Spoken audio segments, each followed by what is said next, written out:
Hi, in this video we will talk about a risk screen. This is a screen that allows you to perform QSRA analysis in a fast and easy way. You can even run actually risk analysis with a click of a button. Just go over here, hit AI run, and the AI will do all the work for you. It will automatically assign a risk profile in its activity and perform the risk analysis for you. We made it that simple.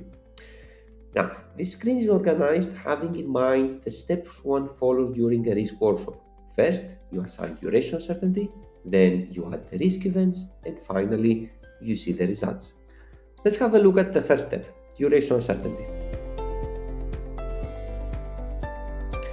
Let's talk about duration uncertainty. The majority of the screen is occupied by a list of activities. These activities by default are organized in WBSs. If you want, you can select your own hierarchy by clicking Configure and selecting the hierarchy that you want.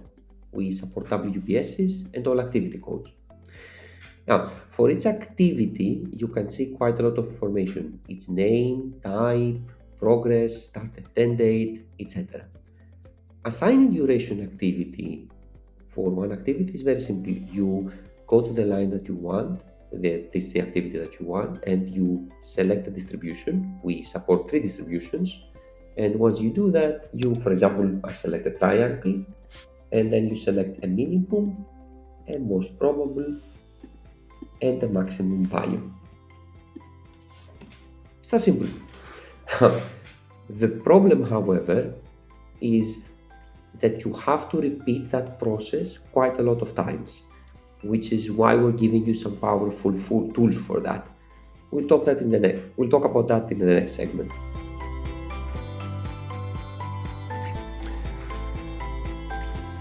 We do know that adding the input for risk analysis can be a point of friction. What we just repeated in the previous step, picture that if you have 50,000 of activities, you have to do it 50,000 times. So it was 4 values per activity, distribution, and the 3 points of duration uncertainty. That means 200,000 points of input. That's a lot of input. So having that in mind, we came up with several ways to streamline the process. The first one is actually templates.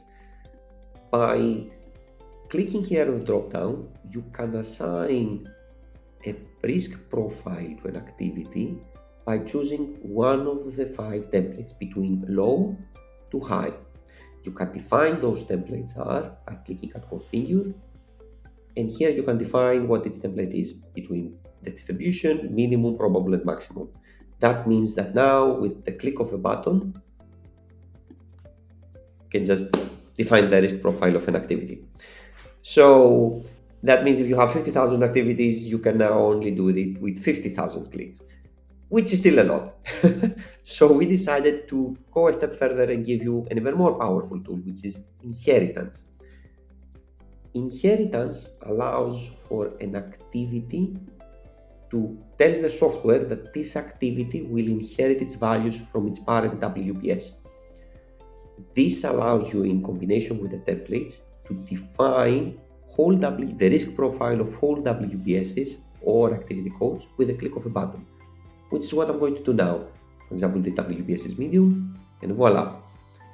All of the activities that had inherited active under this WBS have now medium risk profile.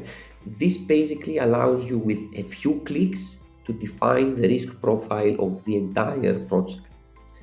However, we thought that even this wasn't good enough, because even this, you lose a little bit of granularity, you lose a little bit of attention to detail. That's why we decided to give you a third, final, and most powerful tool of streamlining your input and getting quality input, and that's our AI. Nodes and Links comes with a powerful AI engine.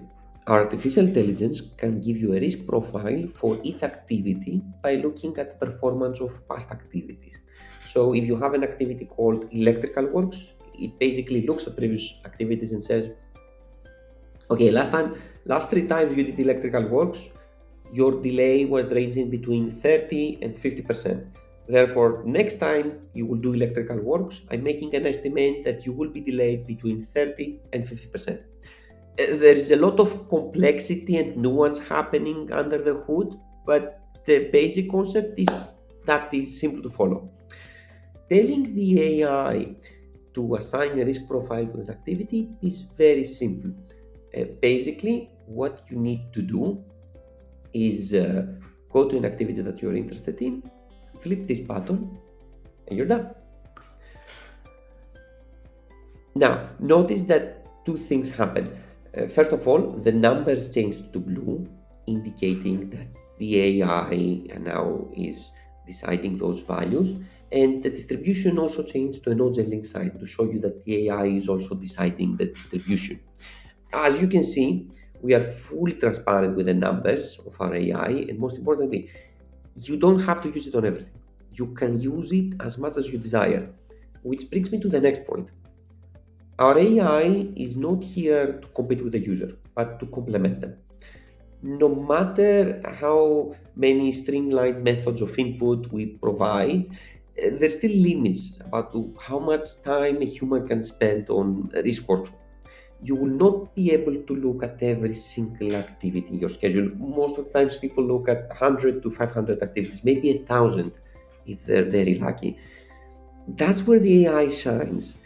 It can give you a profile for those thousands of rest of activities that normally humans just don't have the capability of spending too much time on.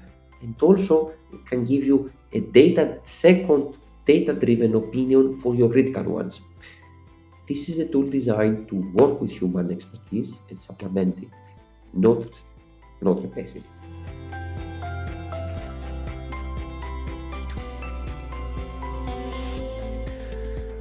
Now that we're done with duration uncertainty, let's move on to risk events. Going to risk events, it's very simple. Remember that this screen is organized having in mind the steps of a risk workshop. So it's duration uncertainty, risk events, results. I just click on risk events and notice that now the interface changes to allow me to assign risk events. Pay attention that the place that I was on the screen is the same. So switching between the two inputs, it's very easy and streamlined. I did mention that we like streamlining workflows, right? So assigning risk events is very simple. You click on the map risk events button, and there you see the list of the risk events that you have defined in the risk registry, and basically you just select one of them or more, or if you want you can even search for something. You're done. You can even, by the way, create new risk events right there here from this screen. This is a test, for example, by clicking a risk event, typing a name that doesn't exist, and it gives you the option to create a risk event with some default values on probability and impact. And that's it. Here you can see the full list of the risk events that you have assigned. And here is a total score, which is the score that gets calculated. It's a sum of the score of each risk event assigned to this activity. By the way, inheritance also works. So for example, here I have activated the inheritance for lots of activities, and by clicking over here, for example, and click supply chain problems, all the activities within the WBS get assigned that risk event. As always, we like streamlining workflows, and we like making sure that the input is easy for you. That's it for risk event. You define risk events, by the way, in risk register, which is something that we will have a look at another video, which I'm pretty sure you will find equally simple. Thank you. And now that we are done with everything regarding the input, the duration uncertainty, the risk events, the templates, and everything, we can now click run, and the software will run the QSRA analysis and show us the result. By the way, while it's running, you can still use the rest of the product. So no downtime there. Efficiency.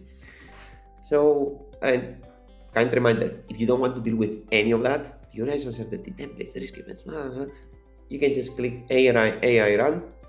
The AI will do all the work for you and give you the results. By the way, the whole thing doesn't take rarely takes more than 15 minutes. It's really fast as well. So let's see. In order to see the results, we click on the tab results, and now right hand side part of the screen will change to a risk results graph. It's very standard issue graph. Basically, you can see the histogram, you can see the cumulative probability. Basically, we mark the P50, P80, and P95, but you can hover over the chart to see the exact P position that you're interested. We offer some information below for its activity. By selecting another activity, basically you can see the results for that activity. It's that simple. And we also offer deterministic date, probability to meet a deterministic date, P50, P80, P95, minimum, maximum, mean, and median. Finally, by clicking this button, you can directly go to the risk driver screen to see what's driving the risk of that activity, and you can also download and export the chart.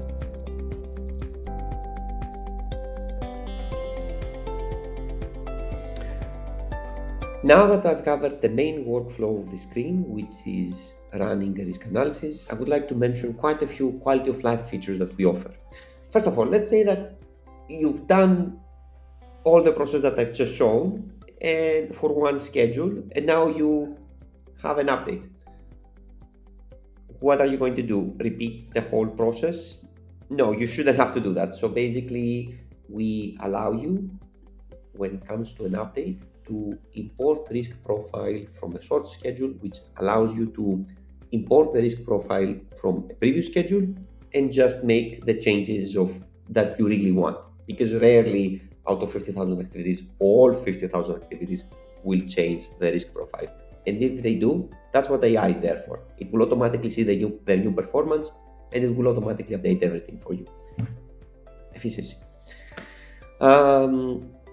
Secondly, we also have powerful filters over here. Basically, you can filter anything that you want, and you can add more filters as well. For example, I want to see the activities for the compensation events and the preliminaries.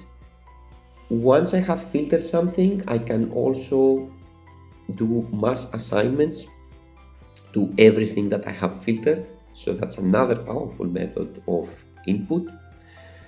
And basically, we also support granularity. So if you want, you can do your risk not only in days, but also in hours and in minutes.